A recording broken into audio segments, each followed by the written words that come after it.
Hari Om Tat Sat. Swami Vimanananda here for the Temple of Kriya Yoga. And at the time of this recording, the sun is in the sign of Scorpio, which rules death, rebirth, transformation, all those occult window. We celebrate Halloween, the Day of the Dead. So I thought I'd like to share with you some thoughts and beliefs about reincarnation and past life recall. And I'm going to give an overview of these beliefs according to various religions and mystery schools. So, what is reincarnation? It's the belief that there is a soul which is eternal, which is separate from the body, and that when your body passes away, this soul or this jiva reincarnates subsequently into different bodies for various purposes. And this cycle goes on and on until one reaches purification or liberation, or until its karmic lessons are learned. And the idea was first recorded around 1000 BC to 1500 BC, or 500 BCE, that is before Christ.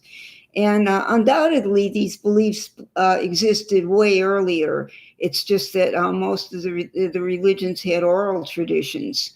Definitely the pagans believed in it, and the ancient Dravidians in the south of India, who are as old as 5,000 years ago. So, and they were first recorded by the mystery schools. And the one I'd like to speak about now is the mystery school that existed in Greece. And these people were called the Orphics because they were based on the beliefs of Orpheus, or the story of Orpheus, who you might recall from Greek mythology. He went down and descended into the nether regions to retrieve his wife, Persephone. So this Orphic cult grew out of an even older cult that was really quite interesting, the Dionysian cult. And if you recall, Dionysus was the god of wine, women, and song, but also of wisdom. Now, warning, disclaimer, this is about to be a B-movie story here. I'm just a messenger. Dionysus was the son of Zeus, the thunder god, and Persephone, who was actually his daughter. So he had this baby, but his wife was Hera, or Juno, and she was very jealous and angry, and she did not want Dionysus to ascend to the throne as the rightful heir. So what she did, she went to the Titans, these ancient powerful beings, and asked the Titans to destroy this baby Dionysus. So what the Titans did, they cut up Dionysus into pieces and they ate him. Now, of course, when Zeus found out, he was furious. So he took a giant thunderbolt and he threw it at the Titans, and he burnt them all to ashes. And the Greeks believed that out of these ashes from Dionysus, that the Greek people were born. And of course, because they were part god from Dionysus and part ashes from the Titans, they're part material and part spiritual. So they believe that you have to reincarnate until at least 10 times until your body is purified, your soul is purified from that part which was Titan or material. And many great thinkers believed this. Ptolemy, Plato, the Alexandrian Greeks. You might recall that the Greeks occupied Egypt for a while and probably took some ideas from the Egyptians. Now, another interesting cult that believed in reincarnation was the Hermetics, or the Hermeticists. And they're based on this legendary figure named Hermes Trismegistus. And what he is famous for is the Emerald Tablet. And he's also known as, he's Greek Hermes. He's Thoth, was believed to have many incarnations. First, he was Thoth the Atlantean, and then he was Thoth of Egypt. Thoth is the Egyptian god of wisdom and writing and science and magic. So this Hermes character wrote something, inscribed it on an emerald tablet. And what he wrote was known as the doctrine of correspondences, as above, so below, as within, so without, and so forth. So the ancient Egyptians, apparently that's where the tablet was buried, in Egypt. And it was rediscovered by the Arabs, and it became the basis of alchemy and astrology. So these people, the Hermeticists, the believers, believed that Hermes had all these incarnations, and the reason was that his wisdom had to be carried on through future generations. So he has many incarnations and will incarnate into the future to relay this Hermetic wisdom. And later on in the early 1900s, a fellow named he was also believed to be, so he was in Atlantis, Egypt, Greece, and also the Arabs, who believed, rediscovered the tablet, and they believed that Idris, the Arabic prophet, was also a reincarnation of Hermes. And Hermes, as you recall, was also, as Thoth, he was a Greek god of communication and wisdom. So his writings were very influential, and his wisdom will continue to be generated and propagated into future generations. Now, what did the Christians believe? Well, that's controversial. The early Christians and the Gnostics believed in reincarnation. And remember, they coexisted with pagans who definitely believed it, or at least some of them did. Now, a scholar named Origen of Alexandria, who lived around 200 BC, he wrote about reincarnation.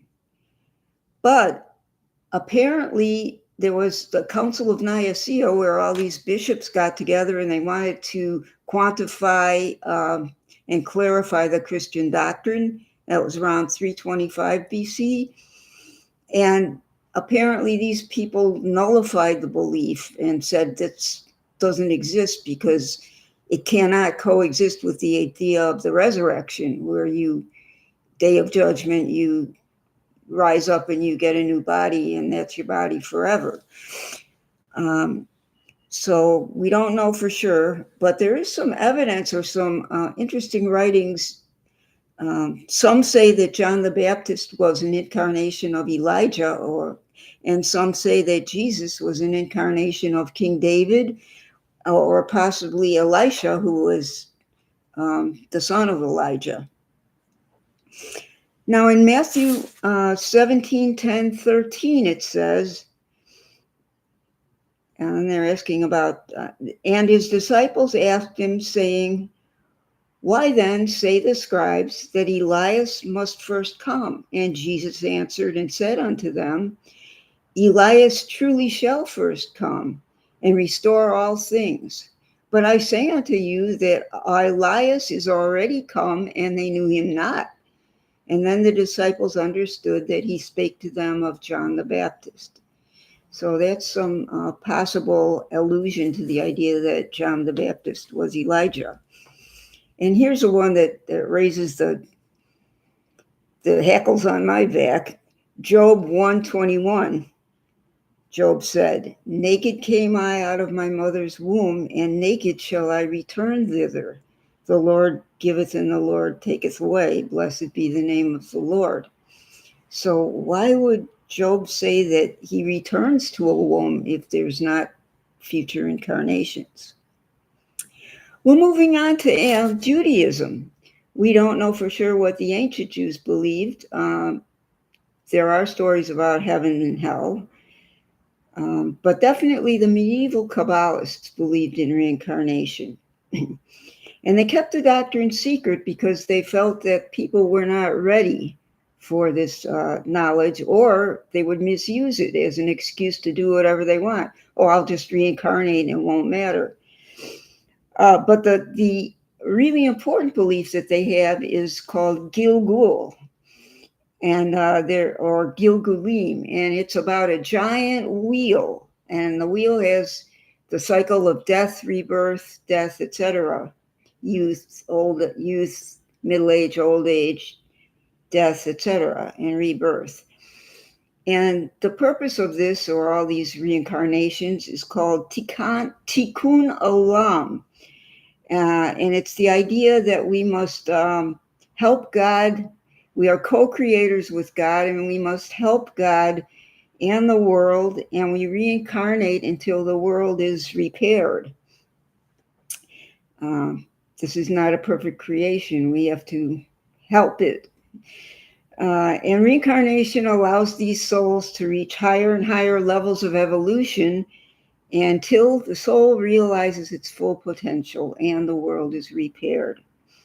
Now, here's a sort of a unique belief I came across, that souls can fragment and they can manifest in multiple bodies across multiple lives. And that will speed up this process of world repair. Uh, the Kabbalists believe that the humans are sparks from the original flame, and that reincarnation helps perfect the aspects of the spark, again, working toward world redemption. And lastly, it helps people, this belief gives some people comfort, helps them understand all their struggles in terms of their past experiences.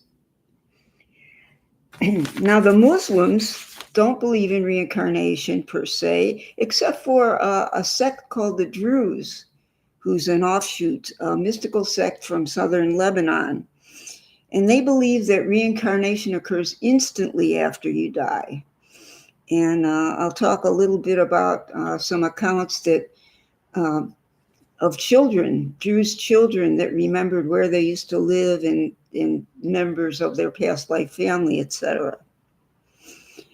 Moving on now to the Buddhists, they believe in transmigration, that you can reincarnate as a human, an animal, or in one of the 6 realms, according to your character and all the merit that you've accrued. And these 6 realms are as follows. You can reincarnate as a god or a deva. You can be a human who's got good and bad mixed in, if you will. You can reincarnate in the animal kingdom. Say you were really, really misbehaved and a glutton and, like that. If you're super, super bad, you can reincarnate as a demon. And then you can be a hungry ghost. And the hungry ghosts are those that are emotionally unsatisfied. And they come back to their place where they lived and try to get the satisfaction they never had. Or the bottom, the hell world, of which there are many levels. And of course, the Buddhists, as you know, go around looking when a Lama dies or a Dalai Lama, they try to find a baby or a child that was a reincarnation of that Dalai Lama. Now, the Buddhists don't believe in an Atman or an individual soul per se, but they say what reincarnates is just pure consciousness. It's as if you took a candle flame and you lit another candle when the first candle was about to go out. Now, if you're interested in what happens according to them after death and before rebirth, there's some excellent books, Tibetan Book of the Dead, or The Great Liberation, as it's really called. And there's a very good translation by Robert Thurman. And it gives very detailed instructions on how to navigate the Bardo plane, which is the plane between death and rebirth, and how to try to realize your Buddha nature while you're in there, and how to avoid rebirth, and so on. And now we come to the Hindus. And Hindus believe in this giant wheel of samsara, a cycle of deaths and rebirths, until you find a method that will take you upward instead of around, get off the wheel and get on the stick, and break you out of this illusory cycle that you're a being or an individual being and unite with the cosmic consciousness. And the soul is called a jiva or a jivatma, And all it consists of is basically your individual soul, which has your memory tracks and your karmas. And will keep reincarnating until you find moksha or liberation. Now I'm going to hold up this graphic, go into some detail, and I hope you can see it. Okay, so what we have on the top is samskaras, and the samskaras are the subconscious impressions or rather the unconscious impressions that you carry with from your previous lives, from all the events that happened. And then moving downward on the other side there, this creates vasanas, and vasanas are subconscious tendencies or habits that are a product of those experiences or memories, unconscious buried memories. And then these habit patterns create the next circle down, which is vrittis.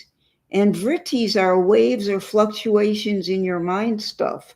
They're thoughts, basically, and desires and aversions, things you like and things you don't like. And based on those, you're going to take some actions. Okay, I'm hungry, I'm going to go eat. I want to see Europe, I'm going to go to Europe. I don't like this person, I'm going to do something nasty. Whatever it is, you act in the earth plane.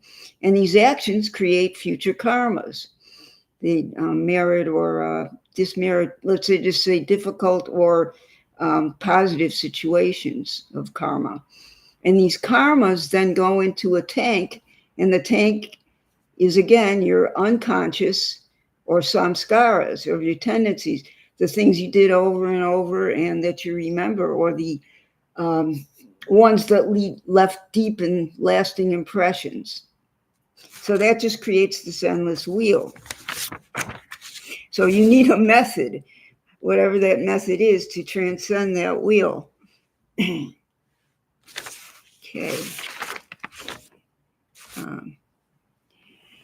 So once again, reviewing, the soul is immortal.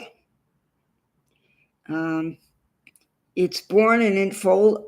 Here's what the Hindu scriptures say about it.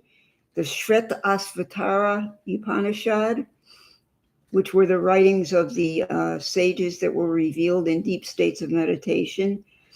It says, the soul is born and unfolds in a body with dreams and desires and the food of life. And then it is born in new bodies in accordance with its former works. So what happens at death? Well, death is just a regrouping. And each incarnation, take some hope here. Each incarnation you've learned, and it's going definitely guaranteed to be more balanced and more positive internally than the last one. So when your body is just a bunch of tattvas or elements, earth, water, fire, air, and ether. And when your physical body passes, these just dissolve. But then you enter into the clear light, you get the clear vision of the divine. And then, because we can't sustain it, maybe we haven't practiced meditation enough, whatever the method is, or method for knowing who we really are cosmically. So then you lose it and you start wandering around in this kind of semi-dream state. And this Bardo plane, and then you go into this cosmic movie theater, and you're going to be watching all these scenes, and maybe something attracts you, a place you'd like to live, or a person that you'd like to meet, or something you'd like to learn, something like that. And whoops, boom, you get sucked into the next life. There you are in that place. And you choose your parents in that environment based on the desire to fulfill whatever karma that was. Now, a brief word about astrological factors ruling these things. You can get clues about your past and future lives from your chart. Pluto rules the death of the physical body, but also the sign on the eighth house and the ruler of the eighth house might give you clues about that. Neptune rules the astral body and the Bardo states, those in between states, or your intuition about those, the dream states. And also the 12th house and the ruler of the 12th house will give you clues about that. And your future is ruled by the planet Uranus. And Uranus rules rebirth, your future life, how you will find your freedom. And also the ruler of the 11th house and the ruler of and the 11th house will give you clues about that. Now, reincarnation comes in sets of 7 lifetimes. You have 7 lifetimes. It's called a karmic egg. And each lifetime has a different nature, but they all have the same rising sign. And where your sun is, your zodiac sign, what's your sign, your sun sign, that indicates the main goal that you've been working toward all those 7 lifetimes. So what about those lifetimes? Well, the lifetime right before was lunar. What do you remember from your former life? The life before that was of a Mercury nature. What did you learn? The life before that was of a Venus nature. Who did you love? How did you love? What was your idea of beauty? And how did you give unselfishly? Now, life before that was of a Mars nature. What did you fight for? Life before that was of a Jupiter nature. What gave you joy? And what did you learn most? What was your philosophy or your religion? And finally, the lastmost life was Saturnian. What was your most limiting factor? So that gives some thought for pondering. Well, is there proof for reincarnation? Not scientifically per se, but there are scientific researchers who have studied this. One was Brian Weiss. He was a famed Miami psychiatrist, and he was hypnotizing people in the attempt to see if they can remember traumas and then heal those traumas. So he had some anecdotal stories of people remembering things, traumas from their past lives, and he wrote it in the book called Many Lives, Many Masters.